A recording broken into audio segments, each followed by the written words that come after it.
নমস্কাৰ সকলোকে স্বাগতম জনাইছোঁ মোৰ চেনেল এম অসমলৈ। ইতিমধ্যে আপোনালোকে আমাৰ ONGCৰ যি 2236টা এপেণ্ডিক্সৰ ভেকেঞ্চি ওলাইছিলে, বহুতে অনলাইন কৰিলে আৰু বহুতে যদি এতিয়া অনলাইন কৰিবলৈ আছে তেনেহ'লে কৰি লওক। আমাৰ কেইটামান গ্ৰেজুৱেট লেভেলৰ পোষ্টৰ কাৰণে অনলাইনৰ ডেটটো যিহেতু এক্সটেণ্ড কৰি দিছিলে, গতিকে আপোনালোকে অনলাইনটো এতিয়া যদি কৰা নাই কৰি লওক, কাৰণ কাইলৈ লাষ্ট ডেট আছে। ইয়াৰ পোষ্টকেইটা আছিলে আপোনালোকৰ একাউণ্ট এক্সিকিউটিভ, ছেক্ৰেটেৰিয়েল এছিষ্টেণ্ট, তাৰ পৰা আমাৰ ষ্ট'ৰ কিপাৰ। এইকেইটা যদি পোষ্টত যদি কোনোবাই কৰিব বিচাৰিছে তেনেহ'লে অনলাইনটো সোনকালে কৰি লওক।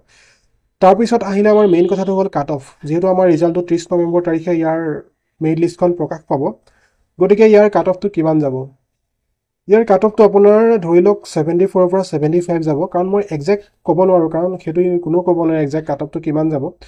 আপোনাৰ মেৰিট লিষ্টটো ওলোৱাৰ পাছতহে আপুনি গম পাব, কিন্তু আপোনালোকে এটা একজেক্ট ধৰি লওক যে 74ৰ পৰা 75 ইয়াৰ কাট অফটো যাবই। তাৰপিছত আপোনাৰ যোনটো আমাৰ ডিজেল মেকানিক, চবতকৈ বেছি কাট অফটো তাতে যায়, হায়েষ্ট কাট অফ তাতে যায়। আৰু কাট অফ হায়েষ্ট যোৱাৰ মেইন কাৰণটো হ'ল আপোনালোকৰ ইয়াত অকল চৰকাৰী ITI পৰা কৰা কেণ্ডিডেটখিনিয়ে ইয়াত এপ্লাই নকৰে, ইয়াত আপোনাৰ প্ৰাইভেট ITI কৰা ষ্টুডেণ্টখিনিয়ে ইয়াত এপ্লাই কৰিব আৰু কৰিছে তেওঁলোকে। আৰু তেওঁলোকৰ পাৰ্চেণ্টেজটো বহুত বেছি থাকে, আৰু তেওঁলোকৰ পাৰ্চেণ্টেজটো বেছি হোৱাৰ লগে লগে কাট অফটো হাই গুচি যায়।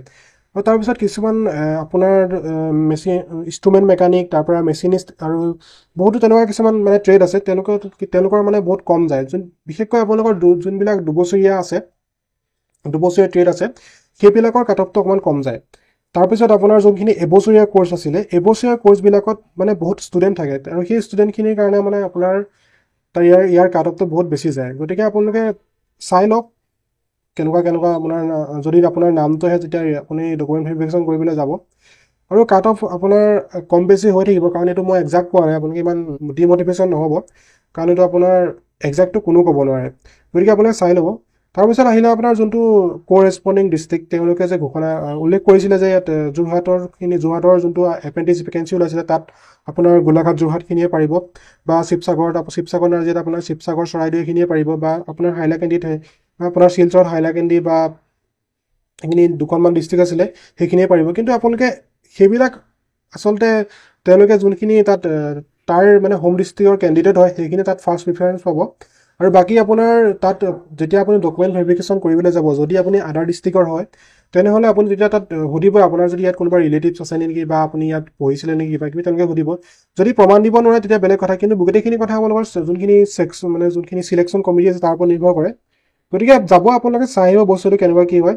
কিন্তু তেওঁলোকৰ অফিচিয়েল নটিচ মতে যে এইখন ডিষ্ট্ৰিক্টৰ ষ্টুডেণ্টহে যাব লাগে, কিন্তু আচলতে সেইটো নহয়। আচলতে ইয়াত চবেই এপ্লাই কৰিবলৈ দিব লাগে, কাৰণ ONGCটো আমাৰ অকল শিৱসাগৰতে নাই, বা গোটেই অসমতে বা গোটেই ইণ্ডিয়াতে আছে ONGCটো। গতিকে এইটো বস্তু আপোনালোকে চাব, যদি নাম আহে তেনেহ'লে যাব। আৰু ইয়াক লৈ আপোনাৰ ডিমটিভেশ্যন নহ'ব, কাৰণ আপোনালোকক মেইন বস্তুটো হ'ল এপেণ্ডিক্সটো ক'ৰবাৰ পৰা কৰিলে হ'ল, কাৰণ এতিয়া এপেণ্ডিক্স আপোনাৰ ৰেলৱেৰ পৰা ওলাইছে আৰু ইয়াৰ ONGCৰ পৰা ওলাইছে, যোনটোতে পায় সেইটোতে যাওক, কাৰণ এপেণ্ডিক্স চাৰ্টিফিকেটখন হ'লে আপোনাৰ পিছলৈ কামত আহিব। গতিকে ভিডিঅ'টো আছিলে ইমানে। যদি ভাল পালে তেনেহ'লে লাইক কৰিব, কমেণ্ট কৰিব, শ্বেয়াৰ কৰিব, আৰু যদি কোনোবা নতুন আহিছে তেনেহ'লে চেনেলটো ছাবস্ক্ৰাইব কৰিবলৈ নাপাহৰিব। আজিলৈ ইমানেই, ধন্যবাদ, জয় অসম।